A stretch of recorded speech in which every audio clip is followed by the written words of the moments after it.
Hi, good morning friends. We're going to give everybody just another minute to sign on and join us. So if you are not already outside on this beautiful Saturday, get up, grab whatever device you're watching us on, grab your shoes and run outside because it's a beautiful day.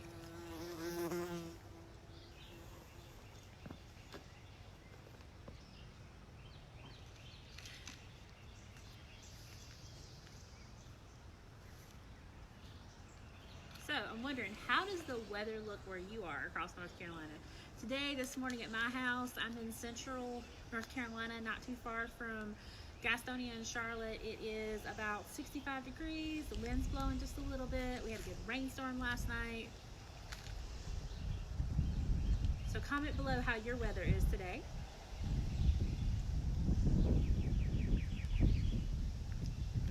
Okay, it is 11 o'clock, so we're gonna go ahead and get started. So, good morning friends. My name is June Sisk with Girl Scouts Carolinas Peaks to Piedmont, and our council serves 40 counties in central and western North Carolina. And happy Saturday and welcome to Get Outside with Girl Scouts. So last Saturday, we talked about bird feeders, right? And how important that was for us to be able to help feed the animals. And birds are everywhere. They're in everybody's environment, in everybody's backyard, outside everybody's window. So last week we upcycled a bird feeder. Well, we are going to talk about a special kind of animal habitat today, and we're going to talk about why birdhouses are special and the different types of them, how to even make one, and then where do you put them when you get outside. So as you guys can hear, always at my house we have the birds singing, right? And birds are everywhere. You guys can just walk outside for a second and you're gonna find them. I would love everyone to take time and see what kind of birds do you have in your backyard. See if you can identify some of them. So at my house we have a lot of robins and wrens and smaller birds like finches. So those are the types of birdhouses that we're gonna be talking about today for smaller birds. So, we've got our bird feeder made last weekend and we got this hung out in our yard. A type of birdhouse, when most people think of birdhouses, they think of this cute little decorative kind, like you can buy these at the store or you can even make them, and they're cute and they're decorated. Birdhouses are just like a regular house. If you build a birdhouse, you want to make sure it's got a nice angled roof so the water can run off.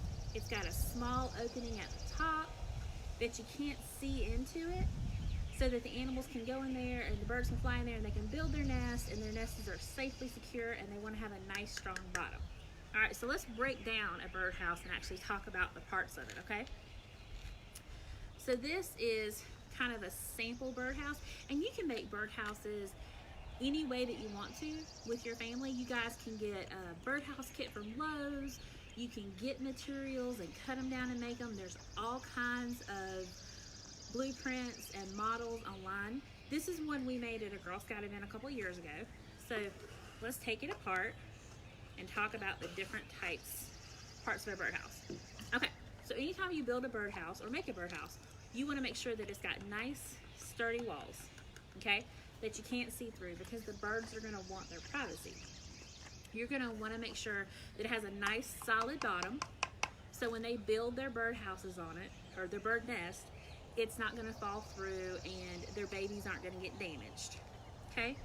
The next part, the front.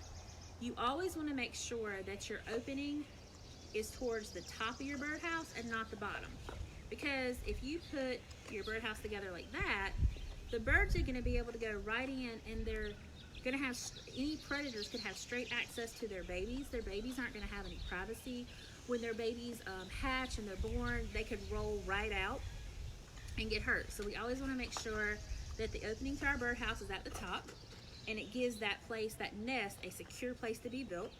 Another thing, we've got kind of like a little porch built on our birdhouse here, and that's important. You want a porch or some kind of perch for the bird to be able to land on when they enter and exit their house. It just makes it more convenient for them. It also gives their baby birds a place to start when they learn to fly, and they don't just hop straight out of the nest and get hurt.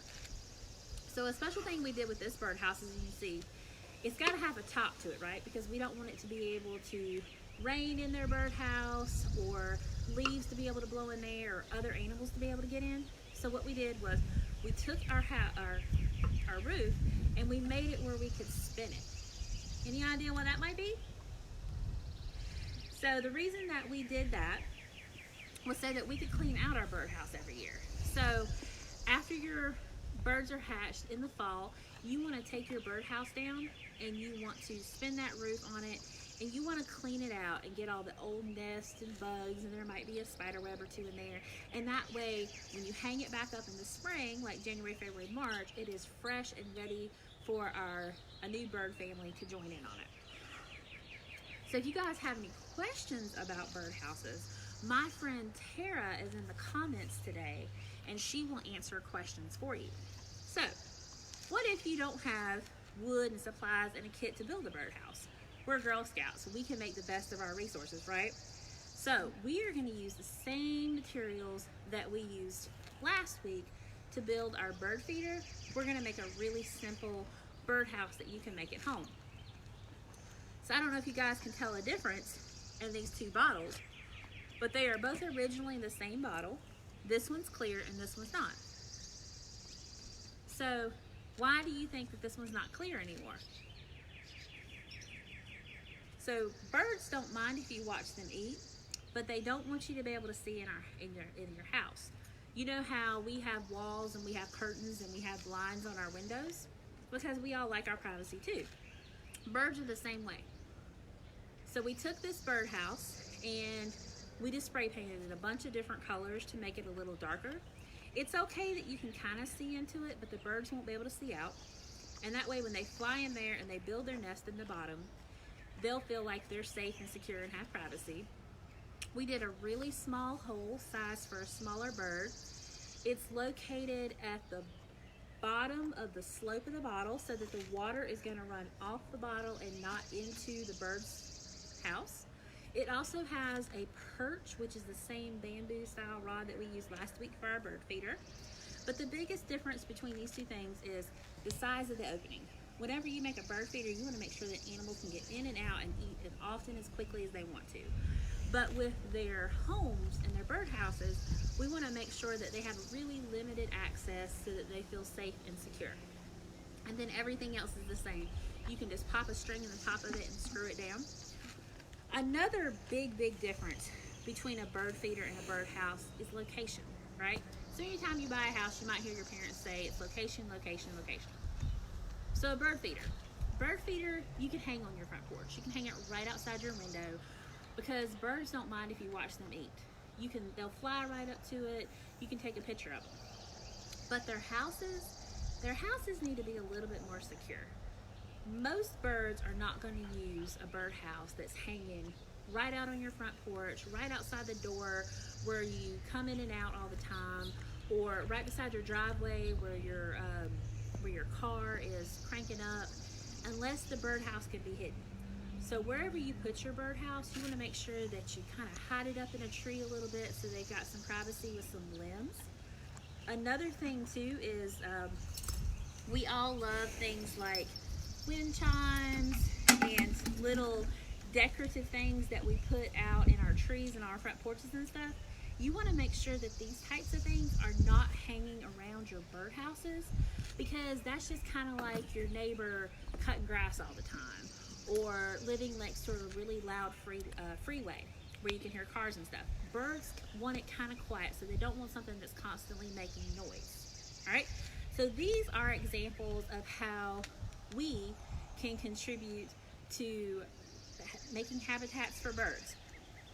But birds sometimes take matters into their own hands, right?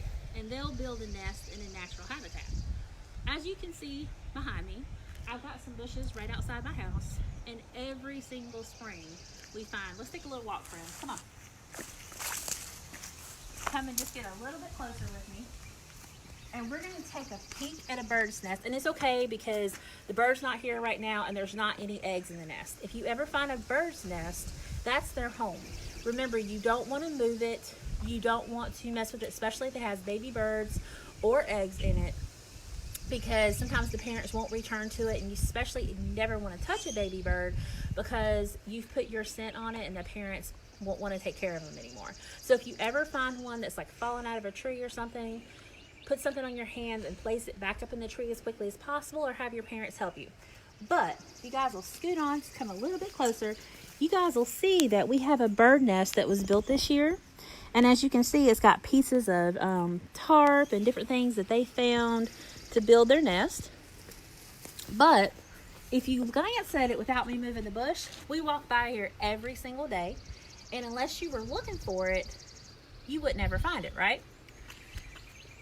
So we want to keep in mind and remember that birds, this is their natural habitat. We can always add extra homes for them to have, but we never want to disturb the ones that they create, because Girl Scouts make the world a better place. So if you are not already part of our Girl Scout family and you enjoyed this today, I want to let you know that we've got some brand new virtual troop opportunities available for new Girl Scouts. If you guys would like to come in and sample a Girl Scout meeting or join a virtual troop, you can join girls all over our 40 counties that we serve and be in a troop with them. And you can get more information about how to register for that at beagirlscout.org/connect. And obviously we all love being outdoors, and my favorite place to be outdoors is at Girl Scout camp. And if you would like to see some of our summer camp options, you can visit camplikeagirl.org. And as always, we are here for you. So if you have any questions or want any additional information or resources, you can contact us at 1-800-672-2148, or you can email us at info@girlscoutsptop.org. Thank you so much. And again, my name is June Sisk with Girl Scouts Carolinas Peaks to Piedmont, and this was Get Outside with Girl Scouts. Bye, friends.